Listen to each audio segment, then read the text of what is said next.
Hey everybody, it's Dave Taylor, Big D. We're 3 minutes away. Make sure you share this link and like it so your friends and family can join the fun. Ron Hoon and Celeste Rodriguez are coming up.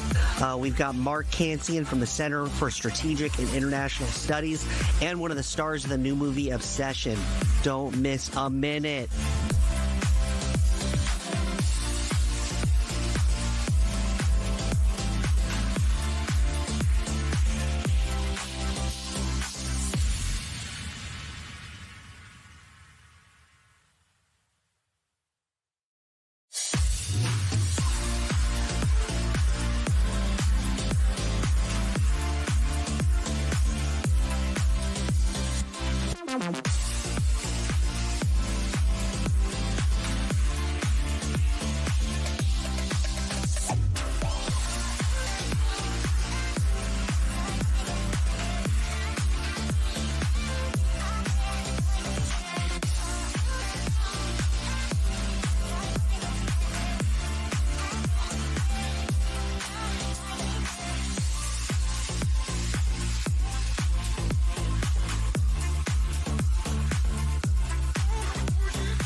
It is 10 o'clock.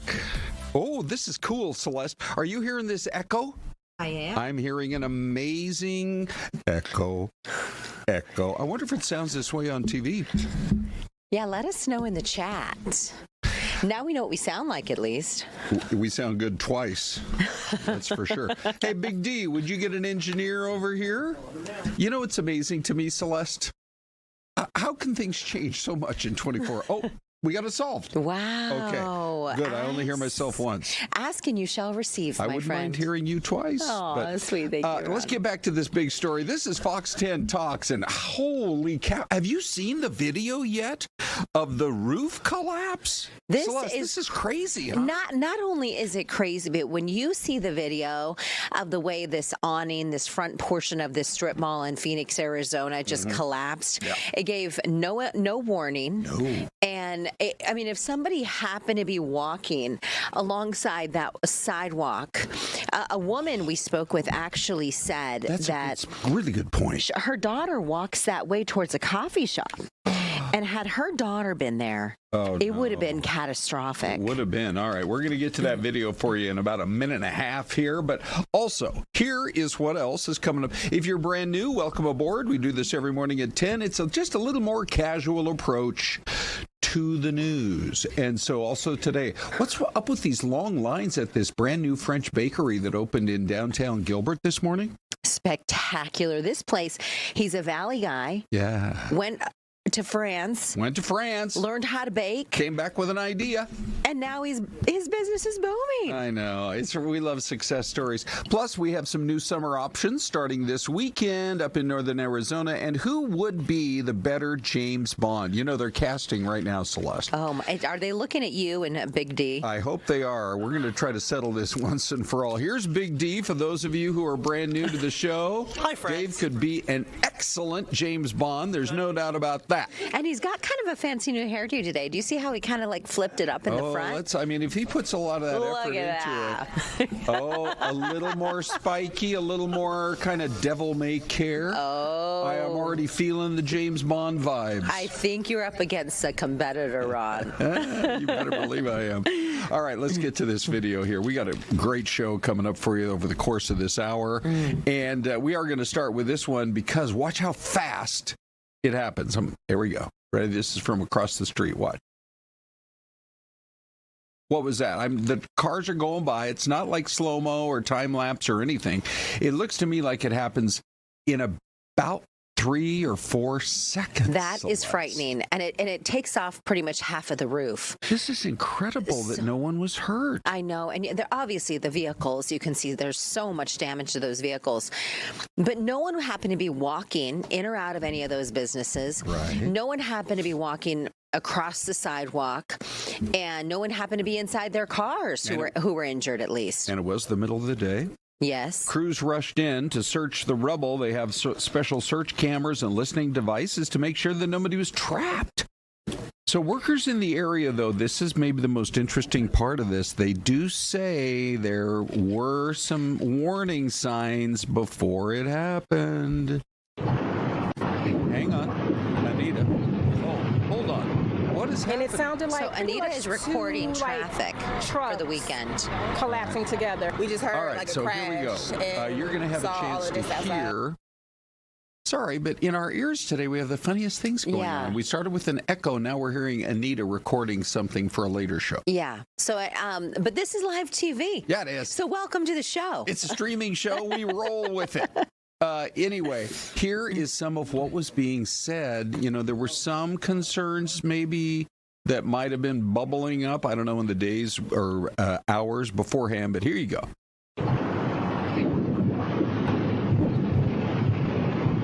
Oh, we're playing the traffic again. 2 trucks collapsing together. We're going to try to get that figured out. Okay. I don't know what's going on. We can still hear it.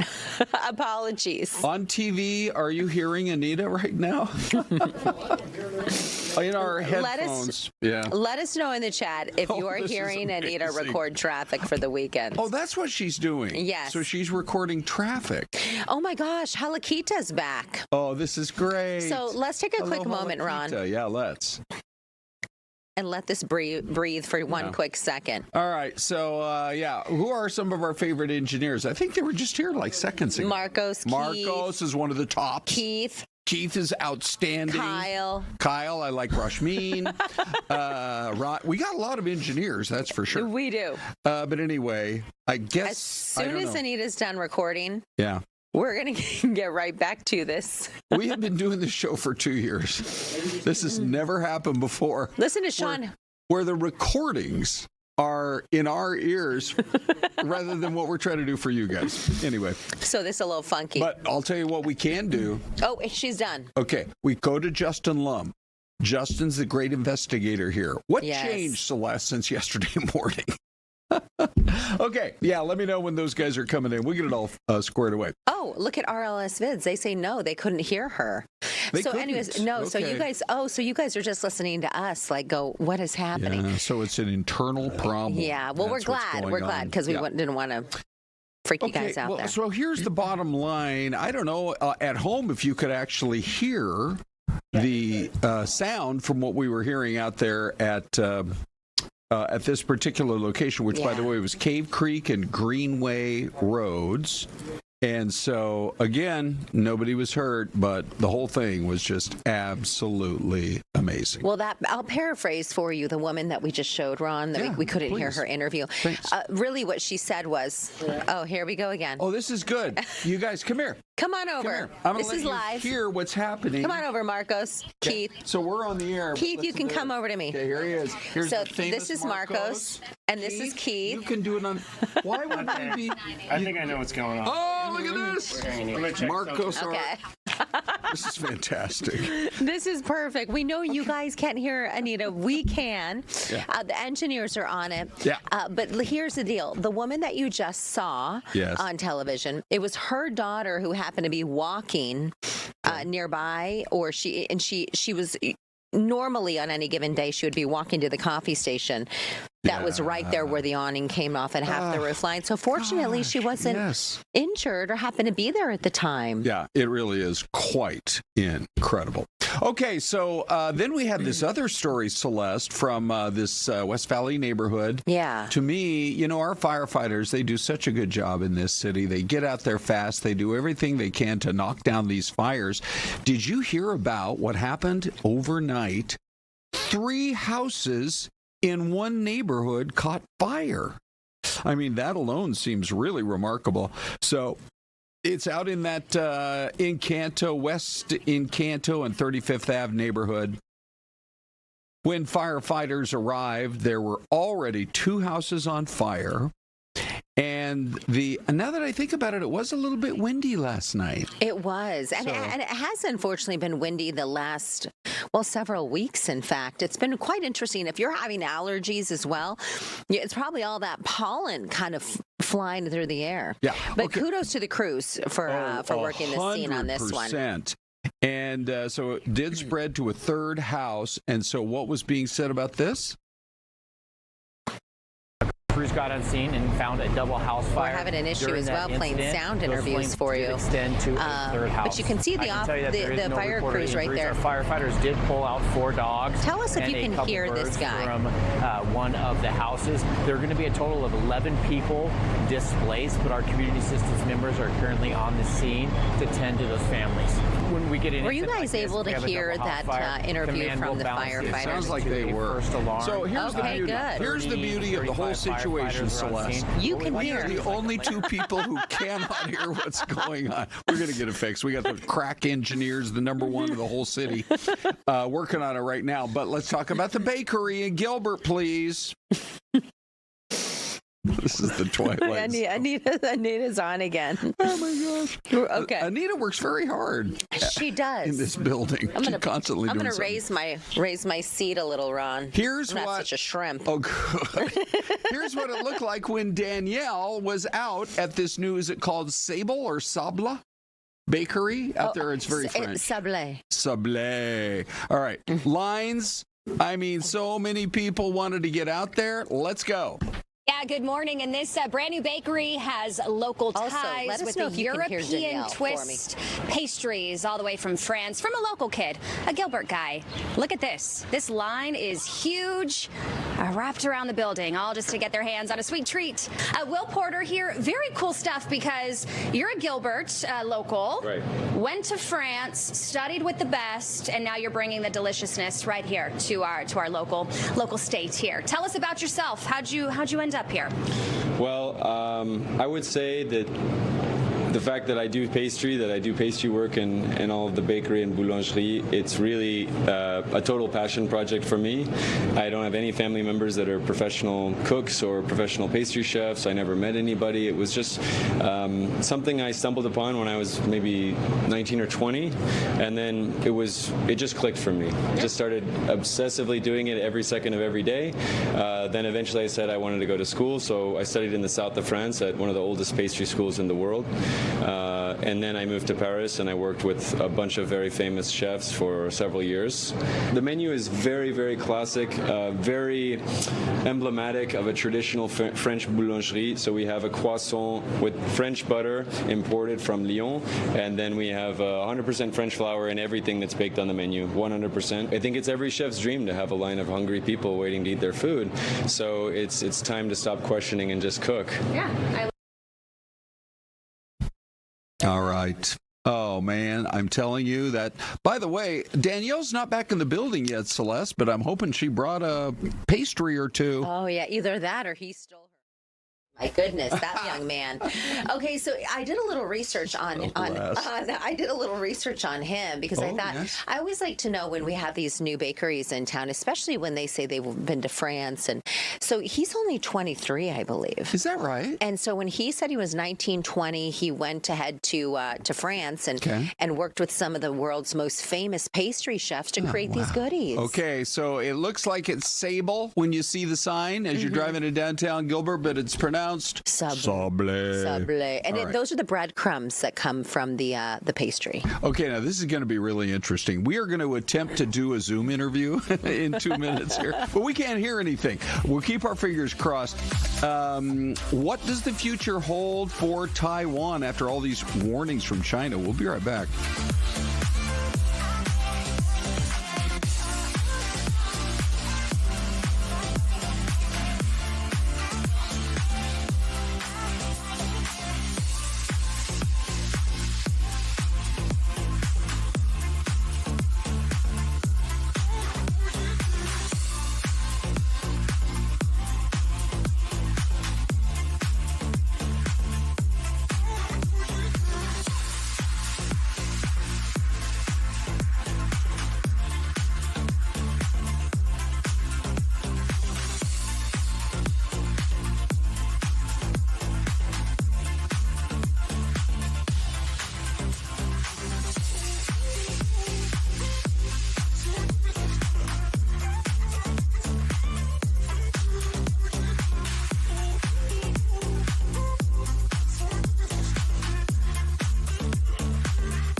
All right, everybody, here we are at 10:15. That is a preview of your mystery cam. And boy, Celeste, that right there is about as generic as it gets. Yeah, unless somebody can snap it and maybe take a closer look at that water tower. Ron, do you see that off to the left?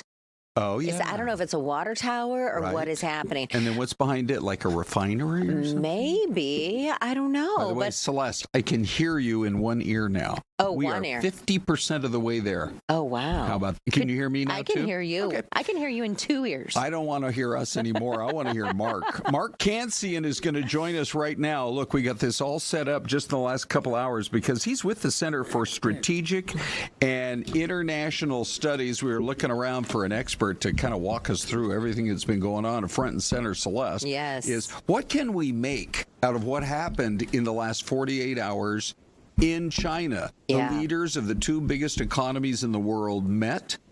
Was it a success or was it not? Mark, thanks for joining us. Well, thanks for having me on the program, although I'm a little disappointed that you can hear me because I was looking forward to saying whatever I wanted. We can actually hear a little bit of what you're saying now, so that is actually the good news. Yeah, you'll have to bring up the share your thoughts on what's happening with this potential relationship and what China had stated about Taiwan and how important all of these global relations are right now. Yeah, well, of course, the president's coming back from China. He's been over there for a couple of days. The trip was long on pomp and appearances, and that was good. You know, both sides were cordial to each other, talked about the importance of the relationship, appeared friendly. On the other hand, the substance was pretty limited.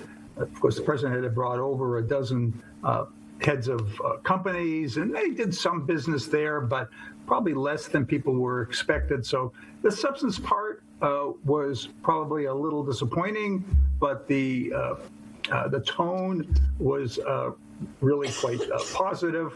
Then, of course, we have this question about Taiwan. Well, if you take a look at it, I think both sides came to it with a completely different approach. The president wanting to boost trade. He brought in all these CEOs, and I don't know. My understanding was there was a podium set up at the media gathering point, but there never was any kind of joint news conference from the two leaders. I don't know if that was unusual or not. We're showing the video here, big show of force there from the Chinese military. But let's just talk about going in, what the president wanted to accomplish and what Xi Jinping wanted to accomplish, and did either of them actually do it? Yeah. Well, the president clearly wanted to make this a trip about economics. He brought on all these CEOs. He had been bringing in, doing a lot of preliminaries on trade deals. That may have been a little disappointing. Also on the table was Iran and opening the strait. The two sides agreed that the strait needs to be open. Not clear what else went on. There had been a lot of concern that the president might trade some items, maybe something on Taiwan, for China's help in opening the strait. Doesn't appear that that has occurred. The strait is still closed. And then Taiwan came up.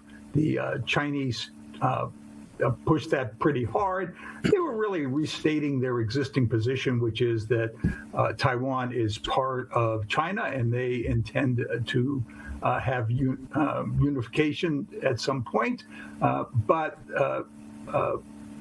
they appeared to have stopped there. Don't appear to have made any specific threats. The U.S. side, interestingly, didn't talk about that at all. I think they wanted to keep focused on the economics. All right, so this is sort of an either-or question.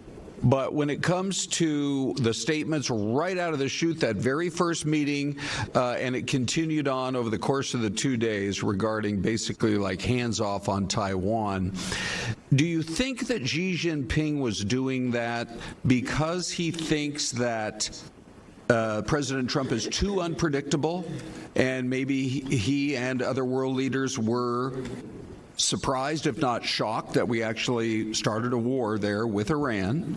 You know, that he's, in other words, concerned about the unpredictability of it all?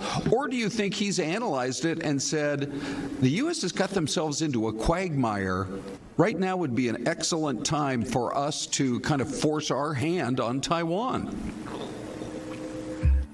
I'm going to go for a third option, which is that China, Xi Jinping was emphasizing their long-standing policy on Taiwan. Keep in mind that, Xi Jinping has been there for quite a while, so he was there through the Biden administration, where President Biden was very forward-leaning about Taiwan, essentially said the United States would come to its support militarily if the Chinese took military action. And Xi Jinping was no doubt reacting in part to that, to make the point to the Trump administration as it comes in, that they regard Taiwan as part of China and would not tolerate, for example, independence or likely a large U.S. military presence on the island. You know, interesting to see how this entire relationship between the president of China and, of course, President Trump will continue to unfold. What your thoughts on Cuba, if we can kind of shift our focus there? They're completely out of oil. How does what is happening in the Middle East with the war in Iran affect them and possibly even the United States and maybe some of our global relations with that country? Yeah, not clear that there's a close connection, and more connected to what happened in the Caribbean in January with Venezuela. That has had a profound effect on Cuba because the United States got control over Venezuelan oil, which had been propping up Cuba. Now that's been shut off. And of course, Cuba is now just about out of oil. I think their electricity runs maybe 4 hours a day. They're really being squeezed. But it's important to keep in mind that at this point, the United States is just doing an economic blockade, particularly with oil. There's no indication of any military action. I think that would be very unlikely. And it's also true with U.S. forces so engaged in the Middle East. We would be hard pressed to come up with the forces to make a major operation against Cuba, short of taking very extraordinary actions like pulling ships out of training and maintenance and calling up reservists and that sort of thing. Well, all right. So then, what is the ultimate aim for the United States? What do we want? Cuba's never been more vulnerable. I don't think you could go all the way back literally to the beginning of the Fidel Castro regime. What do we want there? Well, that's a great question. The administration talks about changing the regime, but they don't mean it in the same way that many other people have meant it in previous presidents. And not looking for a democratic revolution in Cuba. They do want to open the island to investment. They do want to have assurances that any investment would be protected. They want to reduce Cuba's military capabilities, its hosting of Chinese and Russian facilities, and likely to do something about reparations on seized assets when Castro came to power. But from what we've seen in Venezuela, unlikely to get up a demand, at least near term, free elections. All right, one last question before we let you go. This is the one I think people care about the most. Because of what's happening in the Strait of Hormuz, oil up another $3 a barrel today to well over $100 a barrel. I know you've watched it from all angles. What does your analysis say as to how this ends? Well, great question. The first thing I'd say is that things that can't go on forever don't. That is, we have a situation where the United States is blockading the strait and preventing Iran from exporting and putting tremendous pressure on the Iranian economy. Iran is blockading the strait from their end and preventing the flow of oil to many countries around the world. That's putting them under a lot of pressure. This can't go on forever. There'll be some resolution. Right now, it looks like negotiations are not making any progress. The Iranians are being adamant that they want the blockade lifted, and that they are not going to give in to President Trump's demands. So that gives Trump maybe four options. One is to resume the bombing. There's been talk about a short bombing campaign, a couple of days, put pressure on the Iranians. It's low cost to the United States, but unlikely to produce much results since the Iranians were already bombed for 39 days, and that didn't change their attitude. We could try to open the strait. The United States now has the military forces, particularly naval forces, to do that. That'd be a major combat operation with casualties. Involve the Navy, but also the Air Force overhead, also ground-based air defenses, Army helicopters, major military operation. We could try seizing some of the islands. There are a couple of islands right in the strait, a large island called Keshem Island, some smaller ones. There are about 5,000 Marines now in the vicinity, and they could capture those islands. There's been a lot of talk about Karg Island, the Iranian oil terminal. That's also possible, a little more demanding because it's way up in the Persian Gulf. Or President Trump could just declare victory and go home. I mean, you could say, we've badly damaged further the Iranian nuclear program. They can't reconstitute that for at least a decade. We've destroyed their Navy. We've badly damaged their Air Force, destroyed their ballistic missile production facilities. Right. Yeah. We've done what we want. we can go home. Okay. Celeste, I want to move over to Mark's house so I can just chill in his library. And read all those books that you have right behind I'm going to give you the full tour here. Ooh. Wow. That is a wonderful library. Okay. Guess what? We're going to have you back as a guest because I felt like I was in a professor's class. Yeah. But I also want to keep seeing that library. And we learned a lot today, Ron. Yeah, absolutely. Thank you, Mark. Thank you, Mark. Happy to join you. Have a great weekend. So here's what's coming up next here on FTT. So the summer fun starts this weekend up in northern Arizona. Lots of options for you. A lot to do in our higher elevations. It's going to be beautiful as well. Yeah. And this is your mystery camera, so throw your guesses in the chat box and we will have your answer after the break.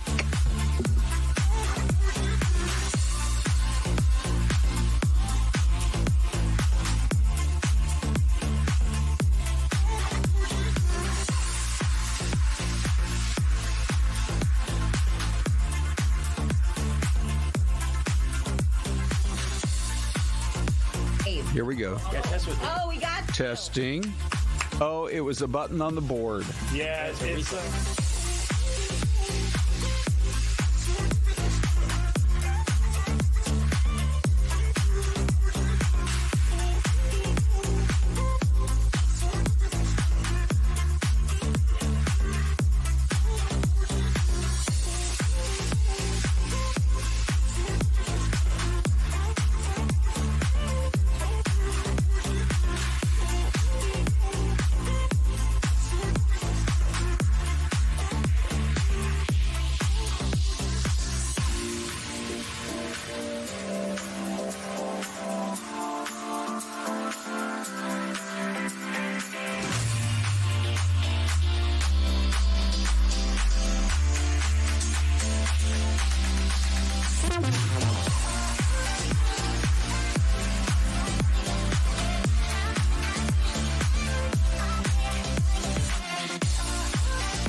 All right, so I love the honesty in the guessing here.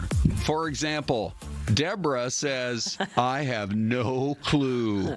This is about as generic as you can get. Freeway, side road, parking lot. American flag. American flag, thank you. Yes. And Celeste, now that I look Thank at goodness. it, I think I see two water towers. There's the one on the left. Oh, yeah. Look in the center of the screen, way off in the distance. And It's either that or a cell tower. And look at the one on the far right.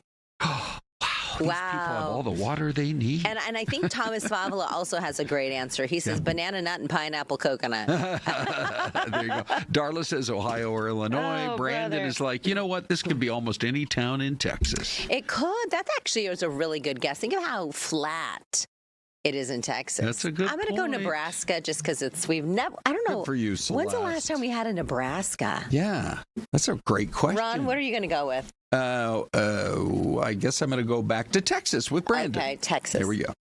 This is Beaver Creek, Ohio. Okay, let's go back. One last look. Okay, Ohio, we see you. All right, we love Ohio in all 88 counties. Beaver Creek, you got to step forward. You got to up your game and put a few more interesting buildings in your city. And so not just that, we'll know. How many counties? 88. Those county sheriff's offices, they got it easy. Yeah. Okay, everybody, thanks for playing along. We are right in the midst of Fox 10 Talks. Ron and Celeste hanging out with you till 11. Yes. And Celeste, this story about paying our representatives or our senators, to me, is fascinating. So have you heard about this? Ready? In a unanimous vote, U.S. senators agreed to withhold their pay during any future government shutdowns. The new measure states lawmakers' pay will be held by the Secretary of the Senate anytime there's another government shutdown. And it follows two of the longest partial government shutdowns in history, so kind of making them feel the pain because they can't get together on all this. It goes into effect this November, one day after the midterm elections. Oh. I tell you, this is going to be very popular with a lot of people because people have said this for years. Yes. You guys can't get your act together. We're not going to pay you. No, and you know what? It's like this should have been something that was on the books a long time ago. I agree. Like you have to work. That is your job, to work together to figure things out. I thought about making this our poll question today. It would have been It would have been 99-1. It would have been 99%. You're absolutely the 1% would be a couple of the moms of a couple of these senators. And maybe the senators themselves. Yes, possibly. Maybe their kids or their grandkids. Oh, no, we need that money. All right. So anyway, that is happening. And then we are now going to transition to, it's part of the transition of life in Arizona. Mm-hmm. We love the desert. We love it year round. But as it gets hot, which, by the way, it's not going to be that hot. We're looking at a whole week coming up in the 90s, mid to low to high 90s. But anytime you're in May and you don't see 100, I think that's a really good day. So, Snow Bowl is all set and ready to go, ladies and gentlemen, and so is the North Rim. So let's just talk about the Snow Bowl plan. Celeste. Yes. We all know where it is, up there outside of Flagstaff. It's but a beautiful they have all kinds drive. of activities up there, and they're opening up this weekend. They do. So activities include scenic gondola rides, or gondola, however you say it, a climbing wall, tubing. They have a virtual reality ski simulator. So let's say you've never skied before. All right. Okay, and you're thinking, okay, I know it's summer, but maybe I want to try it out and give it a shot in this next winter. Yeah. Maybe you do the virtual reality ski simulator to see if you even like it. What it's like out there in the great outdoors.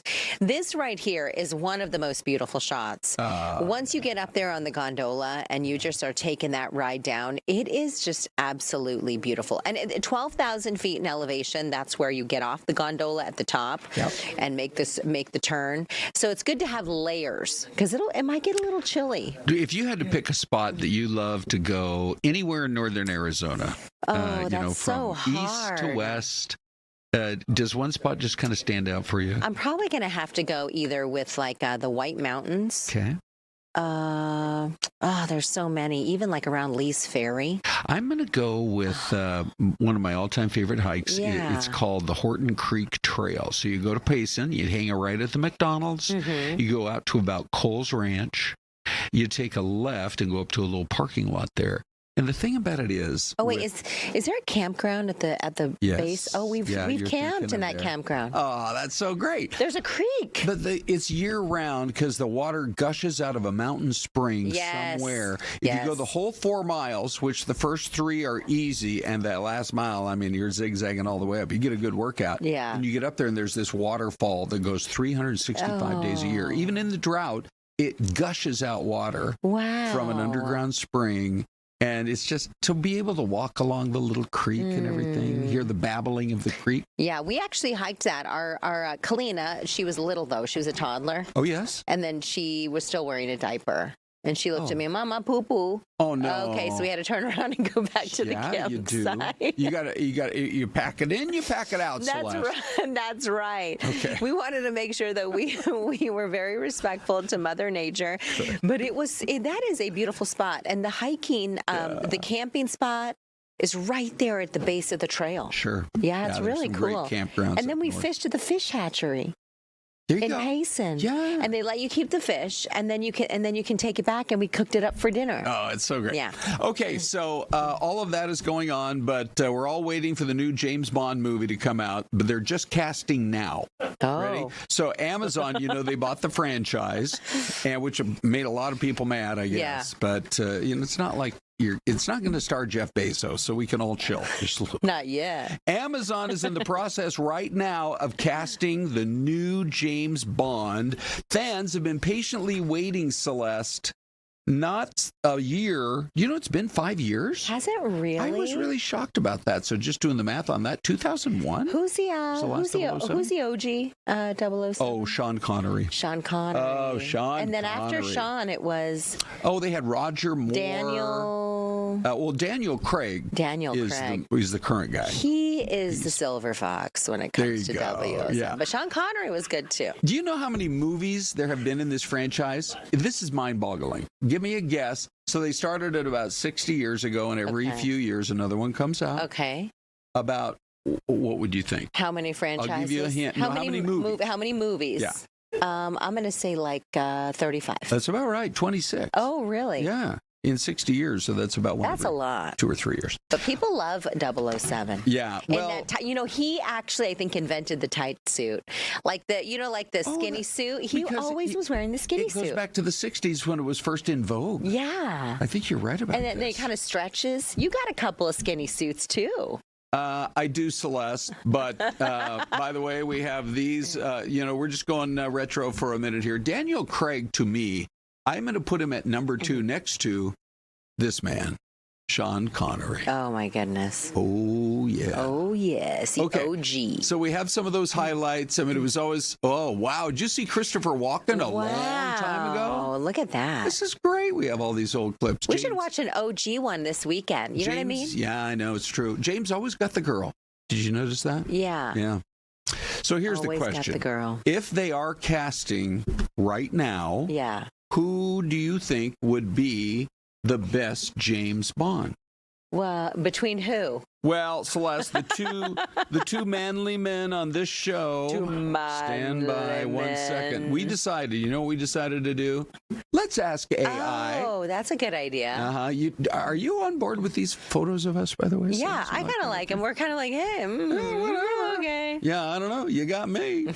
So we're going to roll out, and then in the chat, you guys can let us know who you would like to see be the next James Bond. So we're asking AI. If you're ready, let's go for it. Stand by, Celeste, and roll it. Oh, wow. Is that you? That's me at the bar with, some sort of a loaded weapon. Why are you shooting the Diet Coke? AI doesn't always get it exactly right, Celeste. I mean, Sean Hill said Celeste for 007. Okay, they should change it up. We could go with the Lady 007. I'm sure that day's coming. Anyway, I got a Diet Coke with lemon at the bar. Yeah, you do, because that's how you roll. That's how I roll. Of course, this is like everywhere I go, but there's some ladies that are interested in me. They stop and stare, and you're like, ladies. Shaken or stirred. But then you had to have a sinister. I was going for the bald fat guy. Brian, do you remember who was who was the evil bald fat guy in the James Bond movies 30 years ago? Can you think? Anyway, that guy is so scary behind you. But he is sinister looking, but I still have a smile on my face. Because you're James Bond. Earth Salvo. Created by Ian Fleming and Thunderbolt. Oh, in Thunderbolt. Ian Fleming created him. Earth Salvo what, Dave? Lofell. All right. I'm so glad I asked. He looks mad. Let's do this. And hungry. Maybe he's hangry, Ron. Give him your Diet Coke. Okay, Dave, ready? Are you ready to see what AI came up with? Yeah, I love it. Okay. I think everybody's going to vote for me, man. Okay. I think you could be right. But at least Amber's out there saying, Ron looking debonair. Oh. in that bow tie. Yeah. All right. So anyway, all right. So that's that. Now Dave, you haven't seen this yet, right? We're unveiling it to you. No, I haven't seen it. I'm very excited. And our next guest, actor Cooper Tomlinson, is getting a preview of this too. Pretty excited. Oh, okay. Oh, Cooper's already on. Hey, Coop. Oh, that's he's cool. excited. Okay, so Brian, I'm going to punch up the graphic, but you have to keep Dave's mic open so that we can roll it. Ready? This is a famous scene. Remember when James Bond had the boat in Venice? Oh, my gosh. Would you look? Look at that. Who wouldn't be intimidated? All the bad guys from all 26 movies They're would running. scatter. They're running. Right now, they're running. They would. But look at how people are like, was that James Bond in that boat? See, they're up there on the Rialto Bridge. Way to go, Dave. All right. So wow, you are. He even has the shades. Amber is like, let's go, Big D. And Chris is like, Ron looks kind of slick, all bonded up. I think with Big D's new hairdo today, he might be gaining some votes. He is living the life, whether it's in Venice or Phoenix, Arizona. Oh, my gosh. Yeah, give us your input on it in the chat.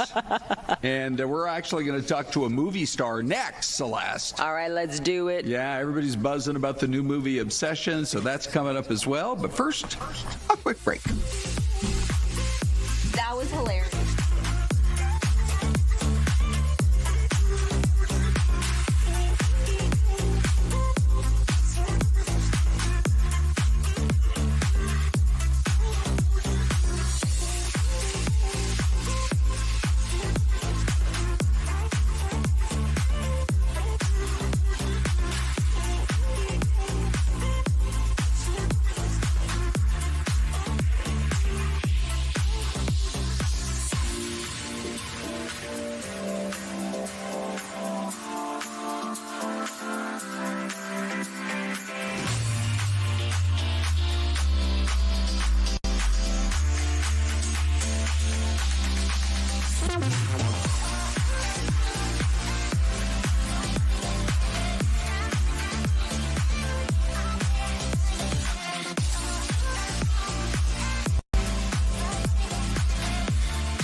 Welcome back, everyone. You're looking live. It looks as though they're half done with this bridge, Ron.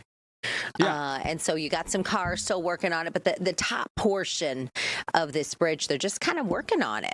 You think? Okay, well, vehicles are now allowed. New Celeste, wood. here's New my wood. hot tip for you. So the camera is in, I think, Indiana, and you're looking across the river at Louisville, Kentucky. Okay. And the best hamburger I ever had in my life is at a little place in downtown Louisville. It's called the Sidebar. And what was on the burger? What made it so special? It was all the Kentucky bourbon barbecue sauce. Yum. I mean, holy cow. So good. It's called the Ambulance Chaser. I got the feeling a lot of lawyers hang it. It's right by the courthouse. An ambulance chaser? Again, the I'm glad restaurant's you weren't called at the the hospital. Sidebar, and the burger is called the Ambulance Chaser. Let's bring Cooper Tomlinson on, everybody. Cooper, what's the best burger you ever got in your life? Oh, it's got to be at Heavy Handed in L.A. Oh. Yeah, really? Why? What's special about it? Yeah. It's just juicy. It's like you can get a double or a triple, and I don't know. It's always the sauce. It is. Like the special house sauce they got on a burger. That's what defines the burger. I mean, would you actually drive past 2 or 3 In-N-Outs just to get over there to that place? I would. Definitely. Wow. That's saying something. I'm not all about In-N-Out. Really? Really? What is it? I'm not. I think it's overrated. I think I'm from Seattle. Have you guys ever had Dykstra? So my husband is from Edmonds. He's from Seattle. So Really? we've been to Dick's about 2 dozen times. Believe it or not, I used to DJ in the 70s up there in Seattle and Tacoma. And so, Dick's Burgers and I went to UW. Primo. Went to UW. Oh. As a matter of fact. Are you a Husky? All right. You a Husky friend? What? I'm a Husky. Yeah. Are you really? All right, Dave. Book Cooper for a once-a-week segment. Dave, are you listening right now? Once a week for Cooper. Sounds that great. is super Whatever Cooper cool. wants. Okay, before we go down that rabbit hole too much, what town up there in the Seattle area? Well, I was born in Edmonds, but then I grew up in Woodinville. Oh, we love Woodinville. I was just in Woodinville last week. Yeah, how it's changed, Old right? home. Now it's like all these whiskey pubs and bars, and it's beautiful. A wine country. Yeah. They really built the town. It's a pretty crazy vibe there now. It's completely different from when I grew up there. Did you ever hear of a little town? Did you ever hop on Highway 2, go up over the mountains, come down the other side, and hear of the town of Wenatchee? I have a friend who lives there, yeah. Oh, that's my where hometown. I used to play baseball in Wenatchee. Oh, my gosh. Oh, this is old home week. Wow. All right. Well, Cooper, Okay, you're what our time best are you bud. coming over for dinner? Right? Good. And we'll not get In-N-Out burgers. Although you got to admit those fries at In-N-Out, those are good fries. They're good. They are. I like In-N-Out. I hope I didn't put a bad taste in anybody's mouth. You have way over 1 million followers on social.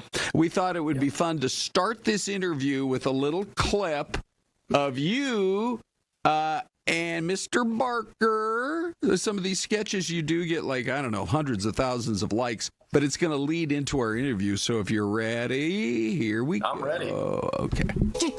Look, man, you called me over here. I was just chilling in my purgatory. Now I'm here. How's Kesha? She good? No. She good? No, she's not as popular. What? She was heading somewhere, man. She was good. Okay. So there's the setup. So this is called That's a Bad Idea. Yeah, this is what you guys roll with. And did this sort of lead to you being now in this movie that we're about to talk about? Yes, a little bit. Yeah, we, Curry and I, we've been doing sketches and short films, all kinds of stuff for years, and that's what this kind of led to. My role in Obsession. So you both, I'm just going to read this from a little background that we were looking up here. 2 dropped out of high school, co-created the web series Roommates, and the social media sketch that we just saw here. 1.5 million followers across all the social media, over 150 million views. What did your parents think when you said, hey, I'm dropping out of school and I'm going to do this? Well, they were very supportive. We didn't drop out of high school. We came to Los Angeles, met there. We were in a film school, and then we dropped out of that after about a year. But they were incredibly supportive, and which was a little like, oh, you guys are cool with this. But regardless of if they were supportive or not, we knew what we wanted to do, and we went and we did it. And And the rest is history. I mean, we're talking about Obsession. Give us and we had our movie critic on who has a YouTube page, and he absolutely loves. He loves your movie. He loves this movie, and we're talking all about it. So fast forward here, you guys create this. Tell us more about creating it and where kind of maybe the creativity came for it.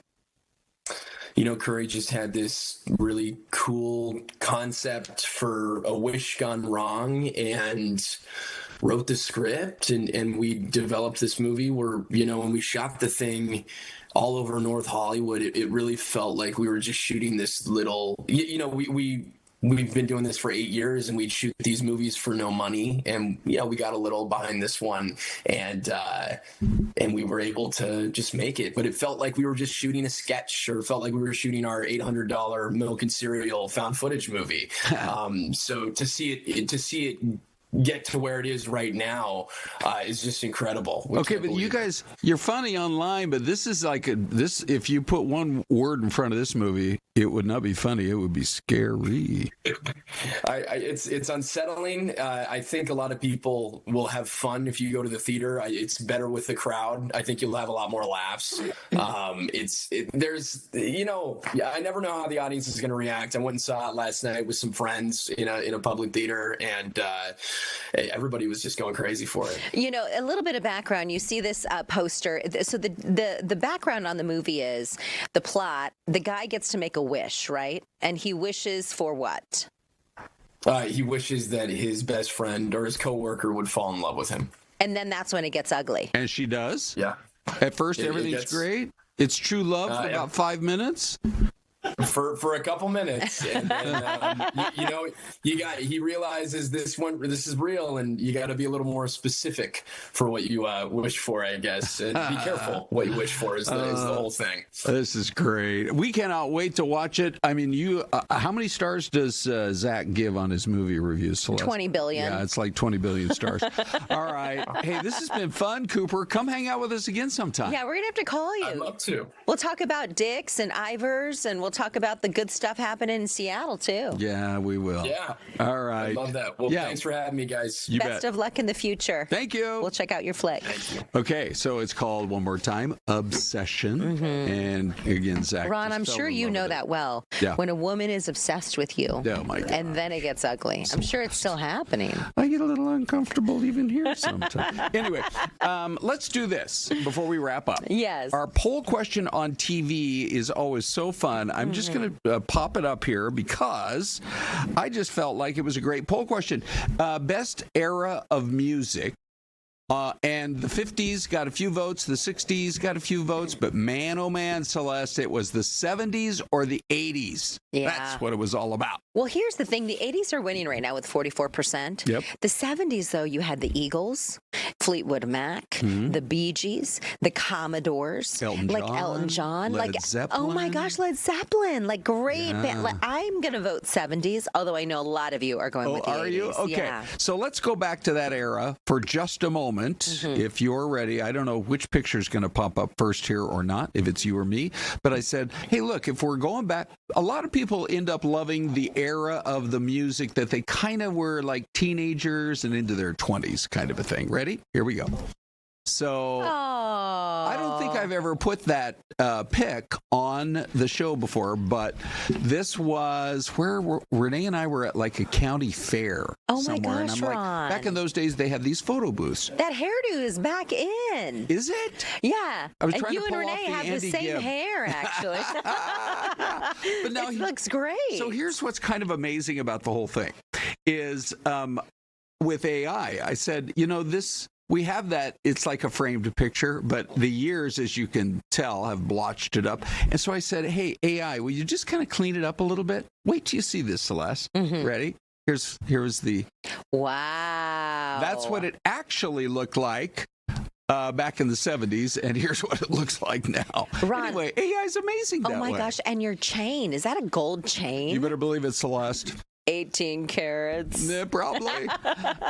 So anyway, yeah, I'll tell you what we really loved was Elton John and the Bee Gees and Led Zeppelin. Those, I think, were the three big they're groups so great. we really yeah. loved. Okay, so that was 70s, kind of my era. Yeah. Let's see you in what era? 90s. Like this is like 90s. So ready? Here we go. Yeah. This is a photo that I also have not shared. Oh, with your grandma? Yeah. So this is my Nana Hortensia. Okay. She passed away in 2003. She had survived breast cancer, and then she died from stomach cancer. But she helped. My mom was a single mom, so my Nana and my Tata helped raise us. So I think this might have been my freshman year in high school. So high school, college age, what music were you loving back in that era? Oh, gosh, you know what? It was all the above.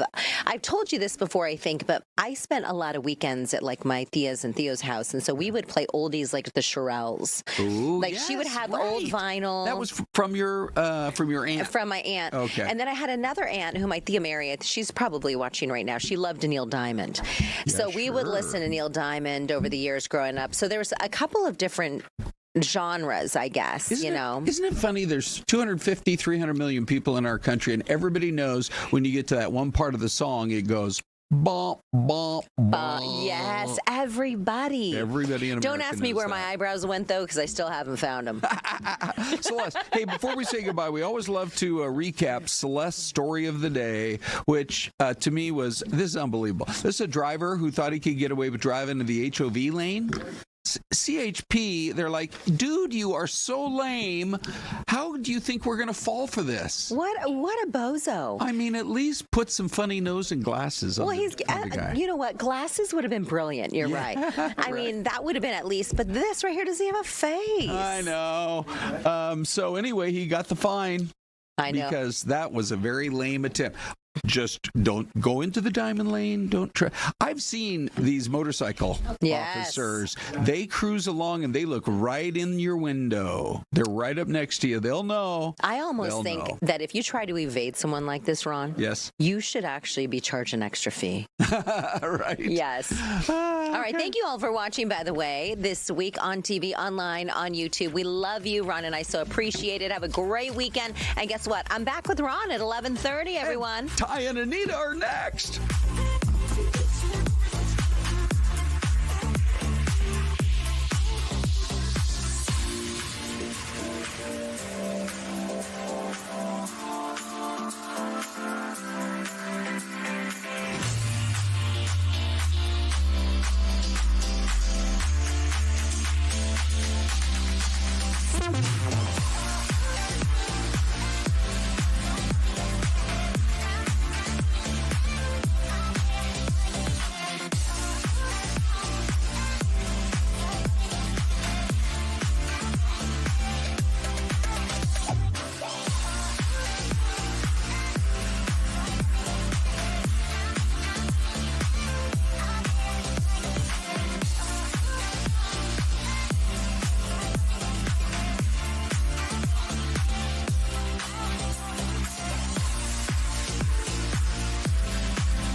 All right, welcome on in, and happy Friday. Jam-packed show. You ready to go? We sure do. All right, let's jump right into it, you guys, because we're talking heart health on this Friday. We have our special guest that you've seen her before. She's back again to answer all of your questions. We have Dr. Sirisha Vadali joining us this morning. Hi, guys. And if anyone at home has questions, please write in on the chat. We'd love to be able to share that information. Yeah, so we're talking today specifically about heart health when it comes to Arizona heat. And obviously, we are right on the precipice of it getting very hot here in Arizona. So how are the two correlated? I guess we should start with. Yeah, so, Arizona's heat, I feel like everybody talks about how hot it is, but they don't really talk about why that, gets into our patient population, specifically the older population, the ones that are greater than 65, they're very vulnerable to this. So, a crazy statistic is that over the last 20 years, there was about a 10-fold increase in ER hospitalizations for heart-related, heat-related emergency visits.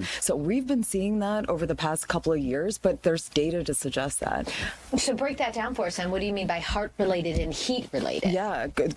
So anything heart-related can come out when there's an extreme amount of heat. So when we talk about why that happens, the heart is, just pumping. It's an innocent bystander. So the heat is dehydrating the whole body, and the heart needs to pump all this blood to the skin so we can sweat it all out. Then when it does that, you're going to increase your heart rate significantly. So 2 to 3 times an increase in heart rate can happen. So if you already have a predisposing condition like a heart rhythm problem, that could make it even worse.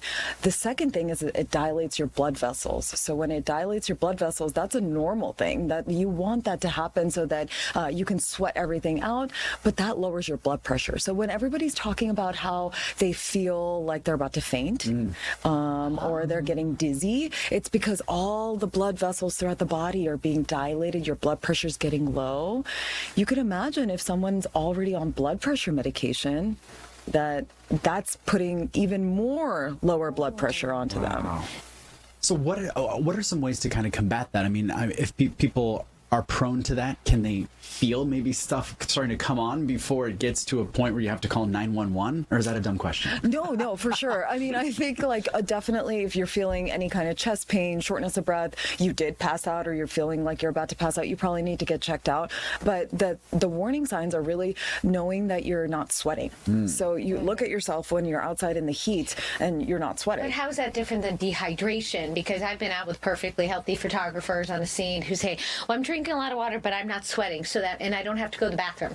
So that means I'm not getting enough. But so what would the difference be, or is there not one? No, there isn't one. So that means you're dehydrated. You're at risk now for these cardiovascular conditions to come out, and especially if you have a heart condition or you're greater than 65, you have type 2 diabetes, you're on blood pressure medications, specifically diuretics that lose water or beta blockers. And those two specifically, if you're on those, you really have to be cautious going forward. So let's say we have a 65-year-old who works out, is fairly healthy, but goes hiking on Camelback Mountain when it's 110 degrees. Will that change, what can happen to that person's heart? Let's say they don't have a heart condition. Yeah, and I think that as long as you're healthy, you can most likely accommodate and get over it. And also the heart and the body is very interesting because it adapts. So in 2-3 weeks, our kidneys conserve all of our water, but it takes a second for that to happen. So you're still at risk. But what I will say is that you're putting strain on the heart, no matter what you do. So I would recommend that person, you can still do it. Just do it earlier in the day. Don't do it in the 110. Yeah. Can we talk about some tests that you can, if someone does go to the hospital and they're saying, I'm experiencing X, Y, and Z, you as a doctor, what would be kind of your next steps to kind of, I guess, evaluate and figure out exactly what's happening with that patient? For me, a simple one is doing an EKG. So it's just some little electrodes on your heart, and I get to see how fast your heart's going, or if you're going into any heart rhythm problem, or if I see any kind of suggestion that you're having a heart attack on there. I would probably also get a full blood work panel, making sure your kidneys are functioning okay, making sure your electrolytes are doing fine, from losing all of that water and electrolyte throughout the day. And so we do replace those aggressively, and then then if we see that your heart's going fast, it's an innocent bystander, like I said before. So we have to treat the underlying cause, which is the dehydration. Gotcha. There's a comment in the chat, I think this is interesting. Little Philosophy 481 says, what about a fuzzy heart feeling and pain in the left side of the chest? People have said to me, though, signs, symptoms of a heart attack aren't necessarily the heart. Yeah. And so when it comes to chest pain, what we need to realize is when the heat is getting rid of all the fluid in our body, we're in a concentrated state. So that concentration can create that plaque and a thrombus to happen. And that's how people can have a heart attack when they're in an extreme dehydrated state. Also, the pump function, if it already took a hit, and then you're adding insult to injury, that could also contribute to that. So chest pain is huge if you're dehydrated. That's something that needs to be evaluated right away. Yeah, go ahead. No. Well, I was going to ask, she kind of touched on it, but when people talk about having a heart attack, let's talk about what they could potentially be feeling, because as she mentioned, it's not necessarily just oh, that's where my heart is and that's what hurts. Right. But you can start to get limb sensation, numbness, right? There's all sorts of kind of weird. 100%. And I'm going to walk around for the next week checking for the symptoms, right? Because that's how Anita works and operates. Well, I think women, it's different, right? Okay. So women don't come in and say, oh my gosh, my chest is hurting. They might come in just saying, I'm feeling a little fuzzy, like the chat comment said. But classical signs are chest pressure, pain radiating down the left arm, throughout the jaw, feeling like you're short of breath, can't keep up, or feeling like something is pressing and sitting on your chest. Like it's not, so everyone thinks maybe it's a sharp pain that they're supposed to feel, but even a dull ache, like as if someone's just pushing a shoe down on your chest, that's possibly a heart attack. Now, how quickly do you have to get help when you start to feel even just the slightest bit of pressure or something like that? I think that would depend on your risk. Okay. And it would also, I always encourage, your body best. Gotcha. So when something's wrong and when something can maybe wait a second. But I always err on the side of caution. Coming in, getting an EKG, cheap, quick, getting some blood pressure, seeing somebody. And those are all non-invasive too. Non-invasive. You're not going to get poked, no blood. No blood. You're okay. Yes, no blood.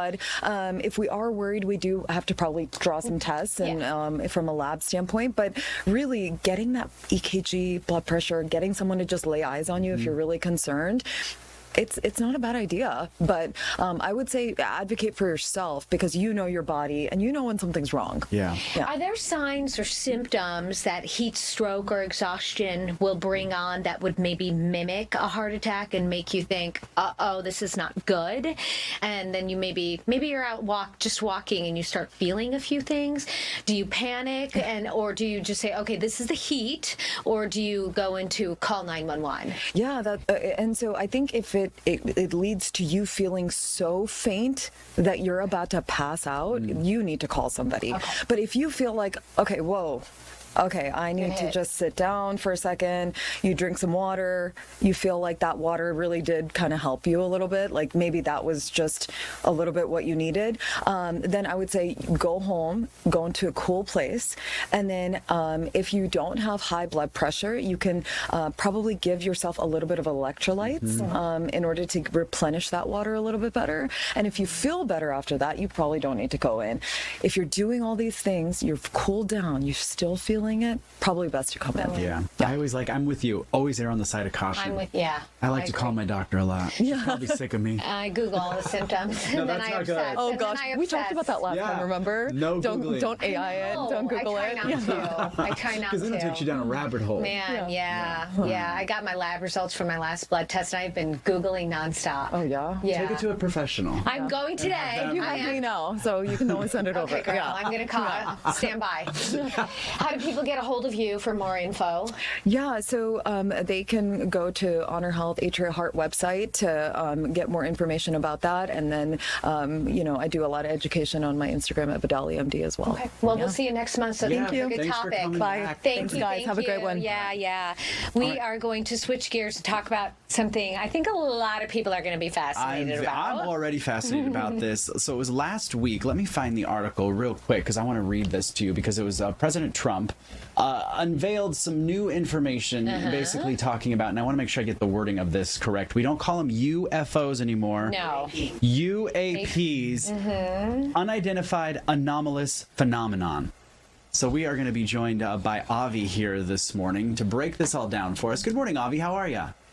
Good morning. I'm doing great. Thank you. So our first question is, why did we start calling it something other than UFOs when they've been UFOs for as long as Ty and I can remember? Yeah, well, there was some stigma associated with reports of this nature. The evidence was not conclusive. It was suggestive, and there were lots of eyewitness testimony. And frankly, there were lots of crackpots that just introduced noise by reporting about things that are not reliable on this subject. So the subject was not particularly credible, and as a result, recently when the evidence became very clear, because we have much better sensors, there was a decision to change the name to UAPs, unidentified anomalous phenomena, just to distinguish the current data from past reports, many of which were not credible. But we are talking about the same thing. Basically, the Pentagon and the intelligence agencies are seeing objects they cannot identify. And the question is, what are they? And that's a serious matter, because even if they are human-made, there is the risk that they originate from adversarial nations. And as a result, they compromise national security. So we have to figure these things out. And of course, the government employees would prefer this data to be completely classified so that they will not be scrutinized, that they are not doing their job. We're all familiar with the Chinese spy balloon that was spotted relatively late and eventually shut down. So there is this discussion between the Congress and the Pentagon about what to release and when. And gladly, President Trump stepped in and issued the directive to the Pentagon and the intelligence agencies to declassify data. And we just saw the first batch on May 8th. But presumably there will be many more in the future. Hopefully within a month we'll get access to 46 videos that were requested by Congresswoman Anna Paulina Luna. And she visited my office at Harvard a few weeks ago. We just had a podcast with her appearing just a few minutes ago, and anyone can see what we discussed. Avi, we have to take a hard break. We'll be back in 2.5 minutes. Hold that thought, and we'll chat more.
Hello, welcome back. All right, we were just speaking to Professor Avi Loeb over at Harvard about those UAPs. So can you break down what happened last week when the Trump administration said we're going to be a little bit more transparent as far as what's been going on with these UAPs? What did we learn so far? Right. So there were about 162 records that were released. Many of them involved documents, some of them videos, and some images. None of the objects that were described in those records appear beyond any reasonable doubt from outside of this earth. I mean, all of them can be explained in principle as human-made or natural phenomena. And that's partly because some of the information was redacted and some of it is incomplete, and we don't have access to the full information. We don't know the distance to objects. There were some images from the Apollo missions that show unusual lights above the surface of the moon. But I would argue that there is probably nothing unusual out there, because we just had the Artemis 2 astronauts take thousands of photographs of the dark side of the moon, and there weren't any lights orbiting the moon. They saw 6 flashes from the impact of asteroids on the surface of the moon. So it's most likely that the Apollo lights are a result of reflection within the cameras. They're not real. So all in all, there was nothing extraordinary revealed so far, but you won't expect it in the first batch. And my hope is that in the coming months, there will be much better data and much more convincing and intriguing data coming out, because if the government cannot figure out things, I'm here as a scientist. I would be happy to help them do that.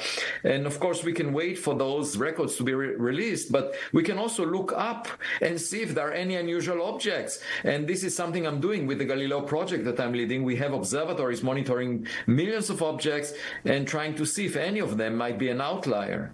If we look up and we do see something, why is there such a fascination with this? Why is there such a fascination with, what are they called now, UAPs? Is that correct? Why do people want to know? You're probably familiar with the Phoenix Lights and the phenomenon that happened here, and people are always talking about this.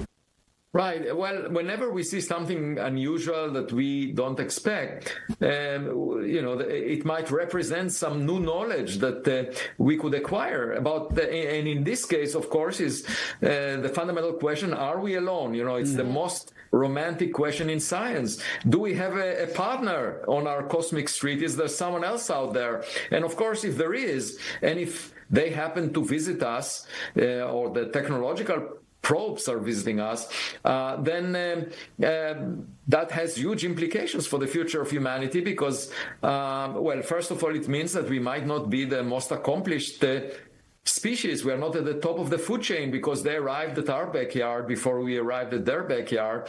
There might be new technologies or science that we can learn from. And, it's for those people who are frustrated with watching the news every day and what's going on around the world, that's an opportunity to escape from that into a different reality where things are much more interesting, and we will learn, this would be the most important scientific discovery ever made in human history.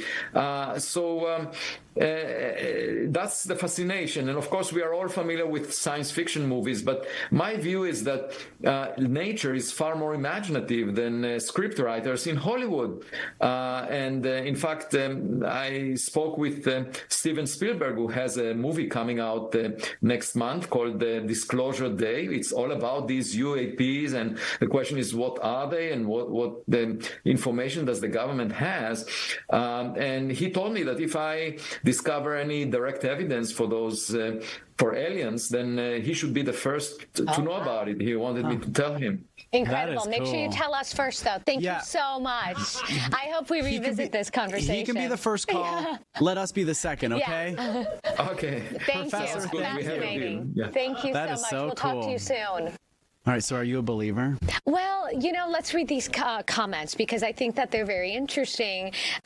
We have Louis Gonzalez say the universe is too big for humans to be the only intelligent life form. I agree. And then Darla Nickel 93 says, for the Earth to be the only life is just impossible unless you believe in God, which is where the discussion becomes very complex. But, I saw the movie E.T. when I was a kid, and that was it. There was one movie that scared me as a kid. I forgot what it's called, like something Encounter or something where the guy gets sucked up. Do you remember? Into the UFO. Yes. Well, it's not a flying UFO saucer. back then. Flying saucer. But that movie scared me so much. And so every time I was walking home from a friend's house at night, I was like, oh man, I'm going to get sucked up. You have to think about just how big and vast the universe is, and we're just one tiny little speck of it. So I think it's fascinating. It'll be interesting to see what type of information comes out. For sure. I'll read the reports for sure. Yeah. All right. We're going to move on to our next guest here this morning. We have Sherry Yellin. And this is a really interesting topic. We're talking about, I guess, toxic behavior in the workplace. Toxic bosses, huh, Sherry? Yeah, toxic bosses. What everybody wants to work for. So how do you, what's your definition of a toxic boss? So great question. And you think about a toxic boss is usually the guy or the lady that is, it's a workplace where I think there's a continuum of where either you're not allowed to become the best version of yourself all the way to truly psychologically damaging behavior. Now, there was an interesting survey that came out, and I thought the number was pretty interesting. The data shows that 6 of 10 workers say that they are currently reporting to a toxic boss, while 70% say they have experienced one during their careers. That's kind of shocking to me. That seems like a very high number.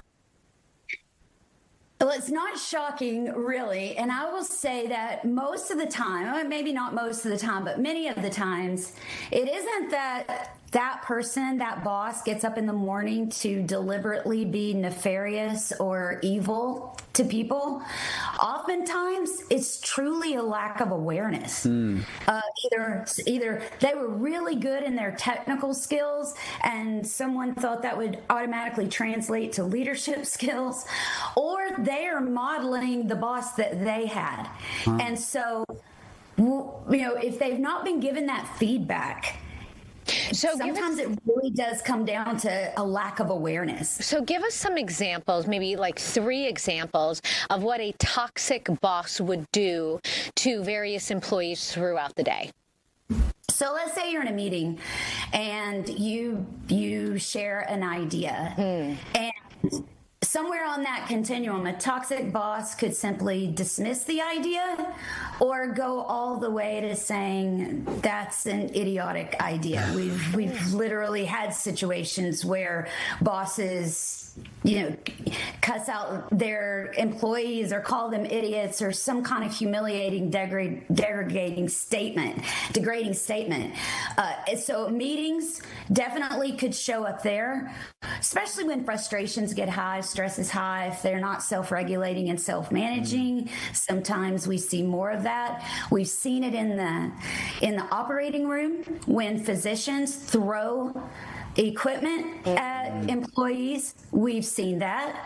We've seen it on the construction site when you get 2 people scream at each other and get in a fist fight. So those are pretty extreme examples. But then we've also seen the situations where that boss doesn't delegate things out, shows favoritism, doesn't respond in a timely manner.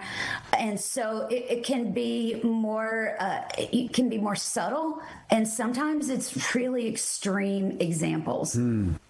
Now, I guess, Sherry, if folks are maybe dealing with a toxic boss, what are some steps that they can take to maybe mitigate it, or do they feel like they're a narc if they go to HR? How do people deal with this? Or is HR on the boss's side and not our side? Sometimes I feel like that might be the case. Not here, but in other places. And that can definitely be a reality. If I'm coaching someone and they're experiencing a toxic boss, one thing I'm going to encourage them to do is take a deep breath and try to give a generous assumption. Perhaps they aren't aware. So let's at least start from that place. I would say document the behavior. We can't necessarily just rely on the feeling. We want to document the behavior for two reasons: to see, is there a pattern of this depending upon the behavior, but also if you have this conversation, which is my next recommendation, that you have objective evidence of what you're talking about. I would say, if there's any possible way, have the conversation first with the boss. I'm a big fan of keeping person A and person B in the conversation. The closer we can keep the solution to the problem, the better. And so if I'm having that conversation, if I'm assuming a generous intent, I'm in a place where I can share in that meeting, when you said this and I offered an idea, it made me feel like this. Was that your intent? So having that conversation, if at all possible.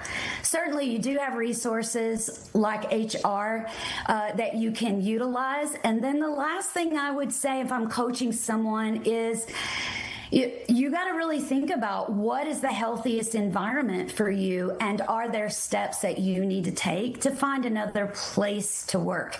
Because the research shows most of us are going to spend 90,000 or more hours of our life at work. Wow. And leaders can make that time miserable or meaningful. Yeah. And what we don't want to do is spend those 90,000 hours in a place where we aren't allowed to be the best version of ourselves, or we can't grow, or even worse, it's doing psychological damage. Sure. Great advice. How do people find you? How do they get a hold of you? Maybe get a little bit more information. Well, we are at yellingroup.com, and you can check out my book on Amazon or any other place where books are sold. It's The Science of High Performance Leadership. All right. Well, Sherry, thanks for coming on. We'll have to have you on again for another topic. That was great information. Maybe we can talk about toxic coworkers. Oh. Thank you. I'd love to. All right. Bye, Sherry. Have a good weekend. I had a friend that actually quit his job because his boss was so bad that he just couldn't work with him anymore. Decided, you know what? I'm better off trying to find a new job than work with the toxic boss. Well, she had a great point. Also, I really wanted to mention, I was talking about that movie. Someone put it in the chat. It's called Fire in the Sky. That's the one that scared me as a kid. Okay. You guys have a great weekend. We'll see you Monday.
And at 11:30, the show just keeps getting bigger and better.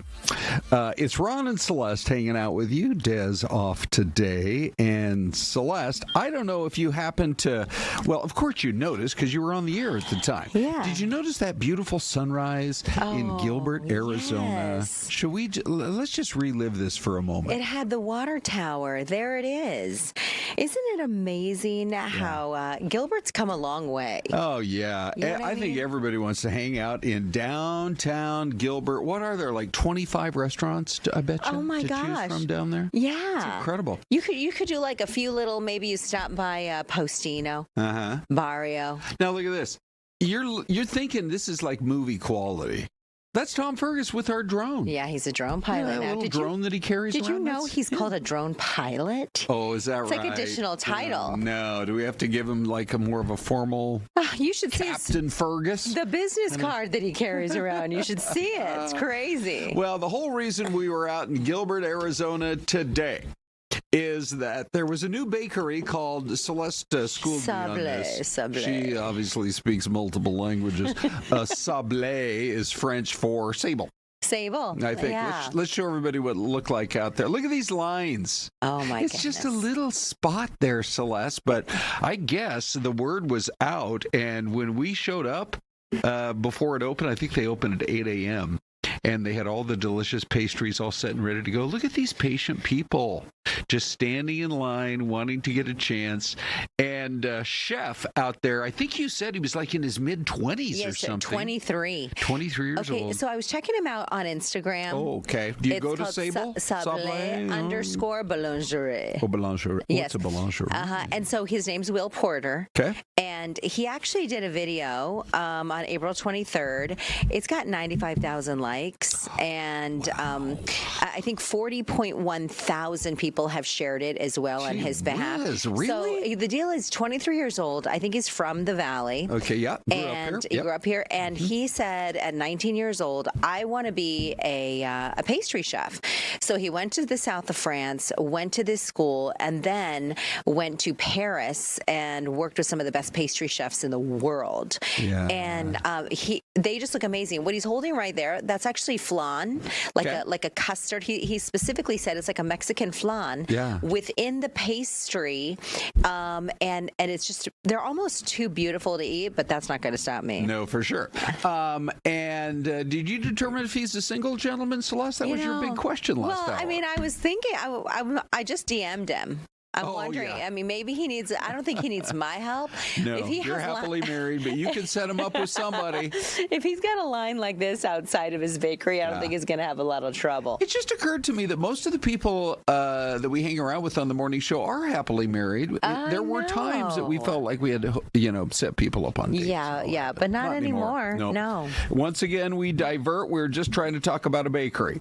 But again, it's called the Sable Boulange or the Sable. A boulangerie. And it is right there where everything else is in downtown Gilbert. Celeste, I don't think there's a single thing more frustrating to Americans right now when it comes to the economy, and that's what's going on with our gas prices. That is so true. It is crazy. So we have Scott, is it Colbert? Colbert, economist. You're thinking of that other Colbert guy. That's what you're doing. I was going to say. Are you as funny as he is? It's my better-looking cousin. Oh yeah. Hopefully he gives you a little cash flow under the. So you're an economist, Scott, with Commerce Bank on oil, gas prices, and the economy. You're going to chat with us about some of those topics here this morning. Let's tackle, if we can, gas prices and what we're seeing. And for a lot of Americans, it's really hitting a lot of us hard. Right. So a barrel of oil in this country. Scoot right into that like a radio show. Here we go. A barrel of oil in this country is up about 50% from where it was prior to the our conflict in the Persian Gulf. Right. And of course, then gas prices basically moved tick for tick with it. And the average price of a gallon of gas was about $3. It's about $4.50 now. Countrywide, a little higher here in Phoenix, a little lower in Oklahoma, Texas, Missouri. Yeah, it's unfortunate, right, that we're seeing it higher in Arizona. I feel like people are struggling with this, and they're thinking, we can't control the price of gas. And we live in a city here in Phoenix, and we have viewers from all over the world, but specifically here in Phoenix, we're sprawling a city. We're not like a Chicago or New York or an LA maybe, where you live and maybe you can live in close proximity and have everything close. And I think that is difficult. Sure, there's a lot of driving that goes on in a city like Phoenix that's spread out. It's probably not as impactful as you think. And of course, as you move down the income spectrum, it becomes much more impactful.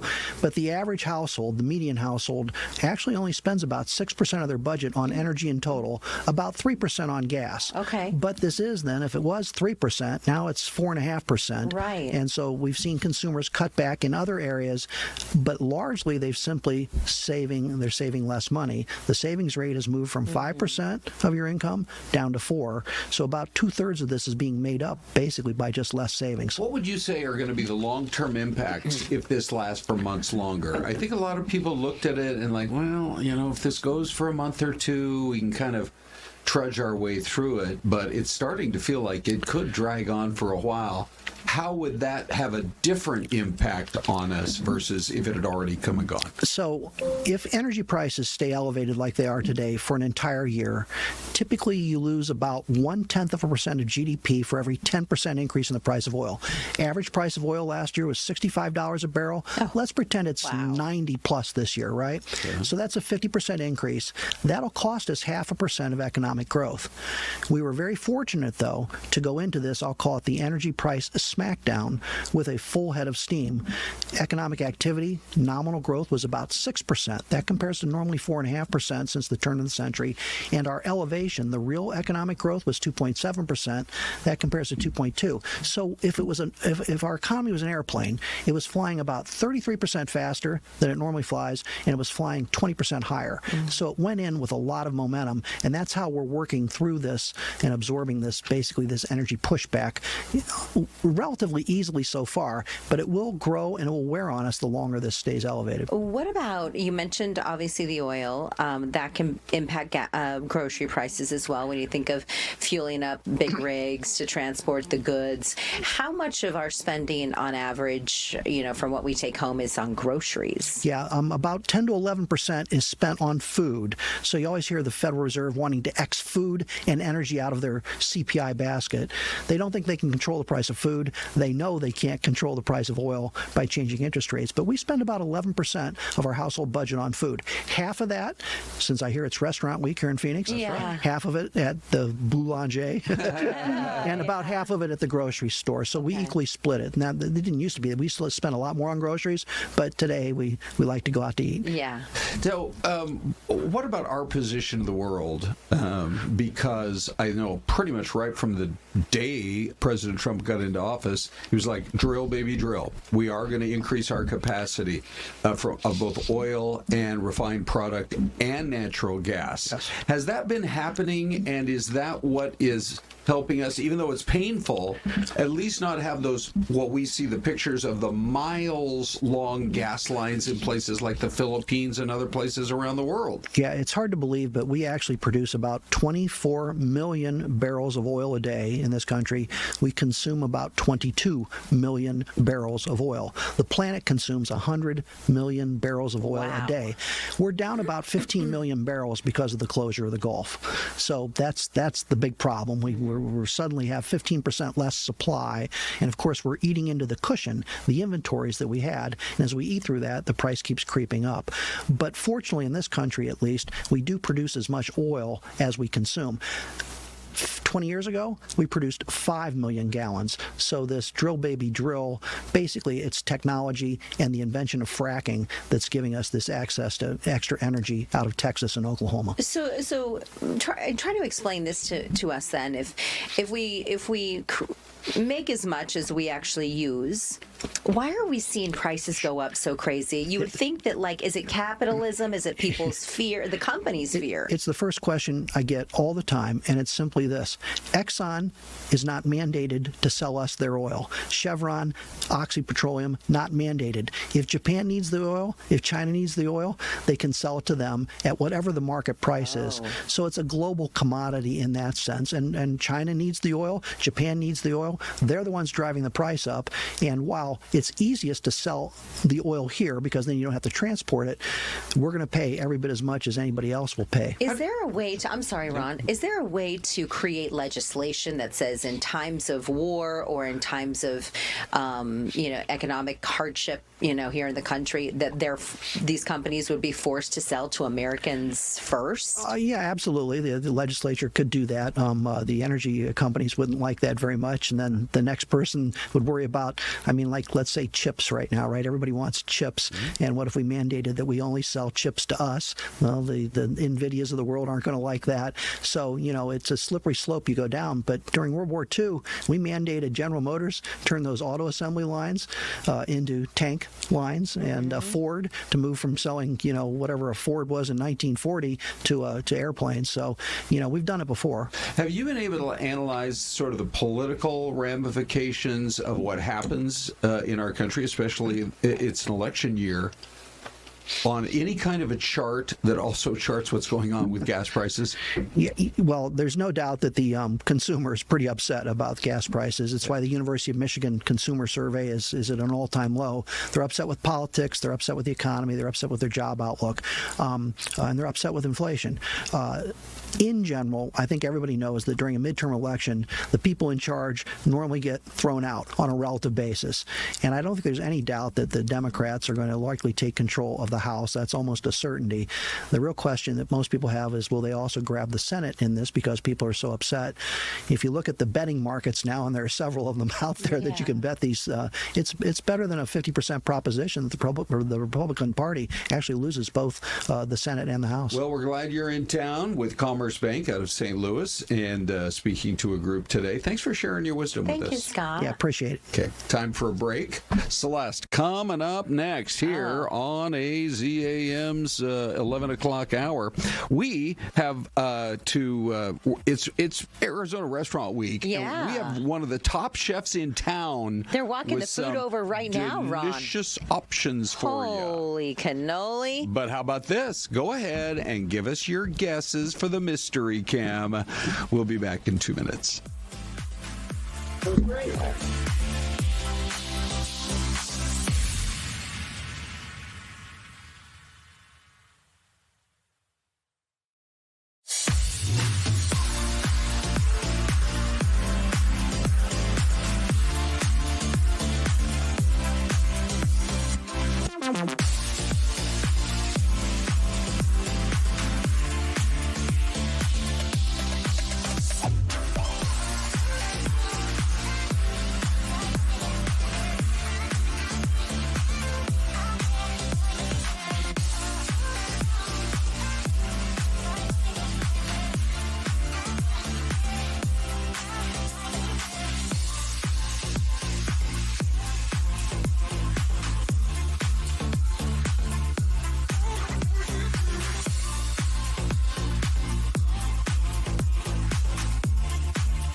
We do this for 2 hours on YouTube and on TV and on the Fox Local app. It's called Fox 10 Talks. And every morning right here at 11:45, we take a quick little break to have some fun. We look at a photo of a place. Then we ask you to guess, and we're getting some guesses, Celeste. We are. We have an Oregon from B. Miguel, Missouri from Linda Monterth, Oklahoma from Louis Gonzalez, and we're trying to dissect this photo. It's green. It's seemingly flat. Yes. Right. There's a few hills up in the back. Yeah, and what are you thinking, Ron?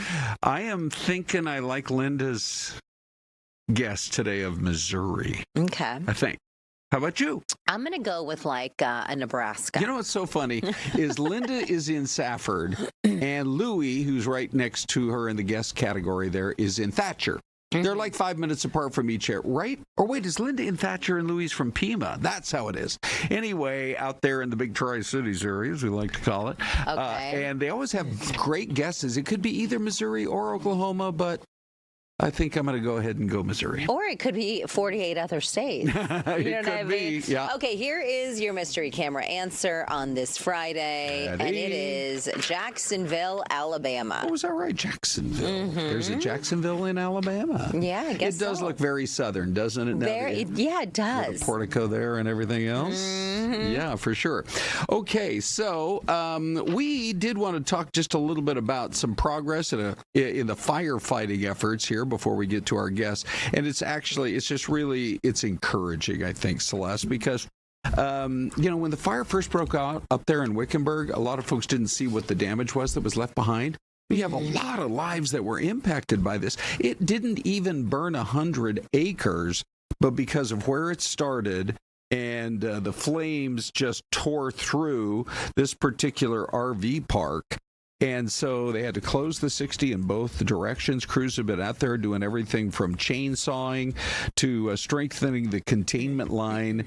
And they have managed to get the portion that's under control. They're getting very close to full control of it.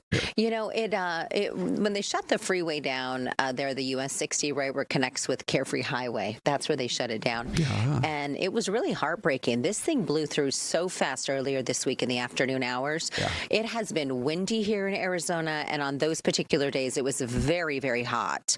We were up around 109, 108, and the community of Wickenburg, we love them. It's one of Arizona's best Western towns. They have rodeos, and it really is a cool spot. So it's so sad, though. There are some families who lost everything. And the other thing about it is when we went on the air this morning, it was so pleasant this morning, but I believe Crystal said it was not quite 60. Degrees. Yeah, it's changed a lot. So, you get up there in the early morning hours, it's almost cool. And yeah, folks love living in Wickenburg, and we wish the very best. It's going to be a process here to rebuild, but at least they're at 90% containment. So, Ron, did you know that it's Restaurant Week? I heard. And you get to try some really great restaurants. Yeah, you do. One of them is Hearsay. We have the chef owner here, Angela Dykstra. Angela, it's good to see you. Yeah, lean into that microphone if you don't mind me asking. So here's the thing. This is your restaurant. Did you come up with this menu as well? It's actually Episcope, David Morton's. It's his concept, and I'm the executive chef there. So we did kind of launch a new spring menu for this and to lighten the dishes here in Arizona. So that's why we have some of the fresh vegetables that are seasonal at this time of year. And then we have like a jalapeno cornbread with some mesquite honey. And then we have a fresh Caesar salad with arugula. Here's the honey for you. You. Pour it over the top with Here's the jalapenos in there. Honey. And then a white bean hummus with some fresh crudité with the heirloom carrots. And then we have the blueberry lemon cheesecake. Ron already said that's his, Angela. Yeah, that's for you. Cheesecake up right there. I think this is perfect. Don't you think, Ron? Yes. Really, you've covered all the food groups. What about this? Tell us a little bit more about this shrimp dish. So that has a lemon white wine sauce on it. Yeah. So in like a light summer sauce for it. And then it has the summer squash on it, which is the yellow squash, asparagus, and sweet peas. And by the way, we have a green screen back here, so it's difficult to see those green peas. But yeah, everything is so vibrant. And I like how you say crudité. And there's something about Arizona, right, in the summer. You just need to lighten it up a little bit because we get so warm. Exactly. Yeah, and you've been in the restaurant industry for a long time. time. Yes. Yeah. What do you love about it? What do you love about being a part of the industry? I just love that there's always something new every single day. That's what I wasn't really designed for, the 8 to 5 Monday through Friday. So then you come into work and it's something different every day. You're going to meet tons of amazing people. Yeah. I've worked with amazing chefs over my career. Yeah. I just like that it's just constantly moving. And so tell me what the creative process, I mean, some of these things, like you're describing what's in the shrimp dish. And I'm like, oh, who would have thought to put something like that to combine? What is that like, that whole experimental process to where you come up with the perfect dish? You kind of start with just the base, like you kind of come up with the sauce and you want pasta, and then you just get kind of experience that you need kind of a sweet element like the sweet peas, and then it's a textural thing too. You know, you want some nice crunchy asparagus in there, and you want the squash in there, so that you kind of hits all of the notes, sweet, sour, you know, salty, so you get every little bit in there when you take a bite. Ron, it's like your PB&J with your Lay's potato chips. That's what it's kind of like, the salty, the sweet, the crunch. You got to get it all in there. What doesn't go with potato chips? Do you have potato chips on the menu there? Or is that... We have house fried chips to go with our elote dip. There you go. Oh my gosh, you're a elote dip? Okay, tell us more about this. That one's very popular. It's on our happy hour. So, of course, it has the cotija, lime in there, and it has the crema on top, and then we put the fire roasted corn in there, with a little bit of peppers and onions, and then you dip the chips in there. Oh my gosh, I'm going to have to go to Hearsay to try that. I know. You're at 24th Street in Camelback. Yes. So you've been doing it Restaurant Week for a while? How's it? It starts today. Correct. But I mean, in previous years, you've been doing it also? Yes, and it always brings in a lot of new people, which is nice. Yeah, so you feel like, all right, it's showtime. Yes, exactly. Here we go. That's so awesome. Okay, tell us about the cornbread, because you said there's something a little spicy in there. Yes, we have jalapenos in there, and then it's not your traditional cornbread that's kind of more heavy or dense. We've lightened it up. We put creme fraiche in there to make it more fluffy, and then we What is put it again? creme fraiche. Okay, what is that? Which is like a French sour cream. Oh, okay. And it just kind of lightens up the recipe a little bit with the melted butter, and then you have cotija and cilantro They on top. probably sell it. They sell it in the grocery store, Ron. That kind of stuff? They do. Creme fraiche. Okay, good. You have to walk me through some of these fancier items. This is great. Okay, so just real quick here before we let you go, tell us about the menu. And so it's a 3-course. We're offering the $44 per person. Okay. So you can choose one of the 3 starters, which we have here is the Caesar salad, the hummus, or the cornbread. And then the entrees are a chili lime chicken, or we have the shrimp pasta dish, or you can get our good K4 burger that we offer, which is very nice. And then we have the cheesecake, and then we have a flourless torte chocolate cake, or our chocolate chip cookies for dessert. When you guys create these, like Ron was asking, the creation process, do you guys, I'm sure you sit down and like, y'all get to try them, taste them, right? That's like the best part, right? Because you want all that feedback, you know. So like I'll present the dish to the servers and to the other managers there and staff, and everybody kind of has their little feedback. Add this, maybe take this away. Yeah. Before you finalize the dish. Okay, well, congrats on another great year. Hope you'll come see us again. Yes, thank you so much. Angela, nice to meet you. And Arizona Restaurant Week, just in case people are in from out of town or whatever and maybe don't know a lot about it, it's now underway. We've been talking about it all week, but finally now's a chance for you to get right down to Hearsay or any of these other restaurants. 270 different restaurants are offering these menus priced at $33, $44, or $55.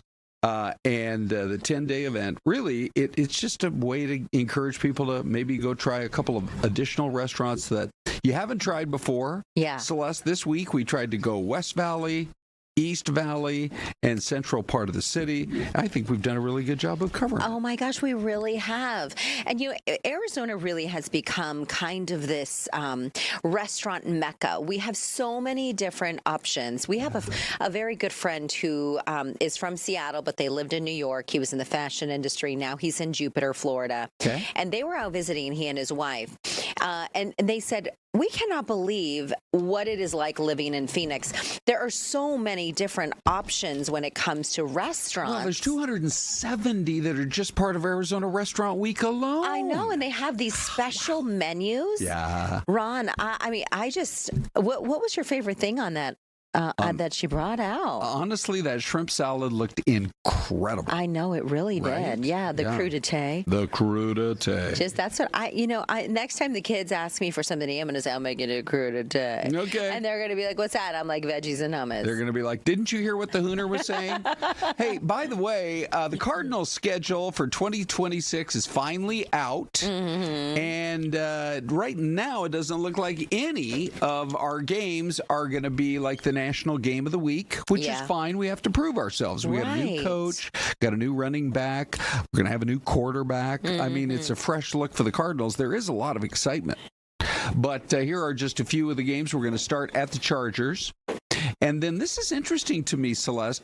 It's against the Seahawks in week 2. Frequently, you don't see these arch rivals to the last 2 or 3 weeks of the season, or maybe the last 6 weeks of the season. Okay. But this year, man, right out of the chute, Seattle, Super Bowl champs. I and know. And then Brock Purdy brings the 49. Oh, no, we're at the 49ers. Giants, Lions. Now, and Bears. When you go to the Giants game, of course, it's back in New York. Lions, Tigers, and Bears. Oh, my. When you go to the Giants game, of course, we're going to root for the Cardinals, but who else are we going to root for? Cam Scatterboo.